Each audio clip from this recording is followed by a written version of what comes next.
Hi hello viewers, ನಾನು ನಿಮ್ಮ ಶ್ರುತಿ ನವೀನ್ ಕುಮಾರ್ ಜೆಟ್ಟಿ ಮಾಡುವ ನಮಸ್ಕಾರ. ನೋಡ್ತಾ ಇರ್ಬೋದು, ನಾವು ರಾತ್ರಿ ಸೆಲೆಬ್ರೇಷನ್ ಎಲ್ಲ ಮುಗಿಸಿ ನಾನು ನನ್ನ ಮಕ್ಕಳು ನಂತರ ಬೆಳಗ್ಗೆನೇ ಎದ್ದು ನಾವು ಬೆಟ್ಟಕ್ಕೆ ಹೋಗಬೇಕು ಅಂತ ಪ್ಲ್ಯಾನ್ ಮಾಡ್ಕೊಂಡ್ವಿ.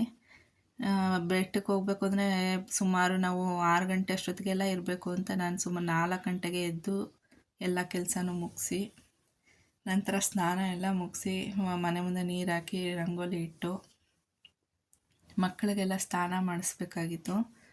ಅದಕ್ಕೆ ಬೇಗ ಬೇಗ ರಂಗೋಲಿ ಎಲ್ಲ ಇಡಿ ನನ್ನ ಮಗ ಎಷ್ಟು ಚೆನ್ನಾಗಿ ವೀಡಿಯೋ ಮಾಡ್ತಿದ್ದಾನೆ ನೋಡ್ತಾ ಇರ್ಬೋದು. ಇದು ನಮ್ಮ ಮನೆ ಮುಂದೆ ನಾನು ವೆಲ್ಕಮ್ ಅದೇ 2026 ಅನ್ನೋ ಥರ ಬರೀತಾ ಇದ್ದೆ. ಅದನ್ನು ನನ್ನ ಮಗ ತೆಗಿತಾ ಇದ್ದ. ಎಲ್ಲ ಮುಗಿಸ್ಕೊಂಡು ಮಕ್ಕಳು ಸ್ನಾನ ಎಲ್ಲ ಮುಗಿಸ್ಕೊಂಡು ನಾನು ನನ್ನ ತಮ್ಮ ನನ್ನ ಮಕ್ಕಳು ನಮ್ಮ ಯಜಮಾನ್ರು ಎಲ್ಲರೂ ಕೂಡ ದೇವಸ್ಥಾನಕ್ಕೆ ಹೊರಡೋಕ್ಕೆ ರೆಡಿ ಆದ್ವಿ. ಬೇಕಂದರೆ ಇವತ್ತು ಹೊಸ ವರ್ಷ ಆಗಿರೋದ್ರಿಂದ ಸಿಕ್ಕಾಪಟ್ಟೆ ರಶ್ ಇರುತ್ತೆ. ನೋಡ್ತಾ ಇರ್ಬೋದು ನನ್ನ ಹಿಂದೆ ಎಷ್ಟು ರಶ್ ಇದೆ ಅಂತ. ನಾನು ನನ್ನ ತಮ್ಮ ನನ್ನ ಮಕ್ಕಳು ನಮ್ಮ ಯಜಮಾನ್ರು ಎಲ್ಲರೂ ಬಂದಿದ್ದೀವಿ ದೇವಸ್ಥಾನಕ್ಕೆ. ತುಂಬ ಅಂದರೆ ತುಂಬ ರಶ್ ಇದೆ ಫ್ರೆಂಡ್ಸ್. ಧರ್ಮ ದರ್ಶನ ಅಂತೂ ಹೇಳೋಕ್ಕೆ ಸಾಧ್ಯ, ಅಷ್ಟು ರಶ್ ಇದೆ.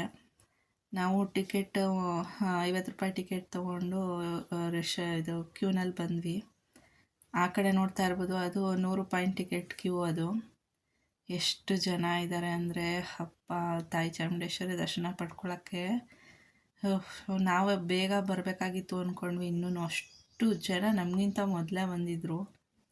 ನೋಡ್ತಾ ಇರ್ಬೋದು, ಬಿಟ್ಟರು ದರ್ಶನಕ್ಕೆ ಅಂತ ಎಲ್ಲ ಓಡ್ತಾ ಇದ್ದೀವಿ. ಮೊದಲನೇ ದರ್ಶನ ಗಣೇಶನ ದರ್ಶನನೇ ಆಗೋದು ಅಲ್ಲಿ. ಆ ದರ್ಶನ ಮುಗಿಸ್ಕೊಂಡು ಮಂಗಳಾರತಿ ತೊಗೊಂಡು ನಂತರ ತಾಯಿ ಚಾಮುಂಡೇಶ್ವರಿ ದರ್ಶನಕ್ಕೆ ಹೋಗ್ತೀವಿ. ಅಲ್ಲಿ ಮುಗಿಸ್ಕೊಂಡು ಅಲ್ಲಿ ಧಾರಾವಾಹಿಯಲ್ಲಿ ನಟಿಸೋ 2 ಸಿಸ್ಟರ್ಸ್ ಇದ್ದರು.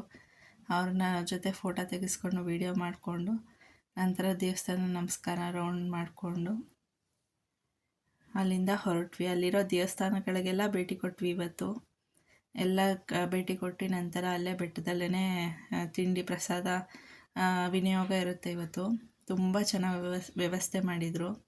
ಪ್ರತಿ ವರ್ಷವೂ ನಾನು ಹೋಗ್ತೀನಲ್ಲ, ಪ್ರತಿ ವರ್ಷ ಸಿಹಿ ಇಲ್ಲದೆ ಬಂದಿಲ್ಲ ನಾನು ಬೆಟ್ಟಕ್ಕೆ ಹೋದಾಗ. ಈ ಸರಿನೂ ಸಿಹಿ ಎಲ್ಲ ಸಿಕ್ತು. ಪೊಂಗಲ್ಲು, ಕೇಸರಿ ಬಾತು ಪ್ರತಿಯೊಂದು ಮಾಡಿದರು. ಎಲ್ಲ ತಿಂದ್ಕೊಂಡು ಅಲ್ಲಿ ಮಹಿಷಾಸುರನ ಹತ್ರ ಫೋಟೋ ಎಲ್ಲ ತಕ್ಕೊಂಡು ನಂತರ ಹೊರಟ್ವಿ. ಅಲ್ಲಿ ಕಾರ್ ಪಾರ್ಕಿಂಗ್ ಮಾಡೋದಕ್ಕೆ ಸಿಕ್ಕಾಪಟ್ಟೆ ರಶ್ ಇತ್ತು. ಆದರೂ ಹೆಂಗೋ ನಿಲ್ಲಿಸಿ ಹೋಗಿದ್ವಿ.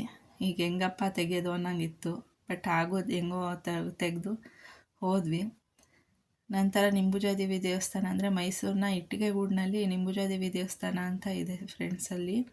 ನಾವು ಬೆಟ್ಟಕ್ಕೆ ಹೋಗಿ ನಂತರ ಇಲ್ಲಿ ಭೇಟಿ ಕೊಟ್ಟು ಪೂಜೆ ಮಾಡಿಸಿದ್ರೆ ನಮಗೆ ಪೂರ್ಣ ಫಲ ಲಭಿಸುತ್ತೆ ಅನ್ನೋದು ನಂಬಿಕೆ. ನಂತರ ನಮ್ಮ ಮನೆ ದೇವರಾದ ಮುನೇಶ್ವರ ಸ್ವಾಮಿ ದೇವಸ್ಥಾನಕ್ಕೂ ಭೇಟಿ ಕೊಟ್ವಿ. ಅದು ಕೂಡ ಇಟ್ಟಿಗೆಗೂಡಲ್ಲೇ ಇರೋದು. ಅಲ್ಲಿ ಬಂದು ನಮಸ್ಕಾರ ಮಾಡಿಕೊಂಡು ನಮ್ಮ ಮನೆ ದೇವರಾದ ಮುನೇಶ್ವರ ಸ್ವಾಮಿಗೆ ನಮಸ್ಕಾರ ಮಾಡಿ ಕರ್ಪೂರ ನಮ್ಮ ಯಜಮಾನ್ರು ಹೋಗಿ ತೊಗೊಂಬಂದು ಅಲ್ಲೇ ದೇವ್ರ ಮುಂದೆನೇ ಯಾರೂ ಪುರೋಹಿತರಿರಲಿಲ್ಲ ಅಷ್ಟು ಬೆಳಗ್ಗೆನೆ. ಅಲ್ಲೇ ಕರ್ಪೂರ ಹಚ್ಚಿಸಿ ನಮಸ್ಕಾರ ಮಾಡ್ಕೊಂಡ್ವಿ. ಫ್ರೆಂಡ್ಸ್, ಈ ಚಾನಲ್ ನಿಮಗೆ ಇಷ್ಟ ಆಗಿದರೆ ಪ್ಲೀಸ್ ಸಬ್ಸ್ಕ್ರೈಬ್ ಮಾಡಿ, ಲೈಕ್ ಮಾಡಿ, ನಮ್ಮಂಥವ್ರನ್ನ ಸಪೋರ್ಟ್ ಮಾಡಿ.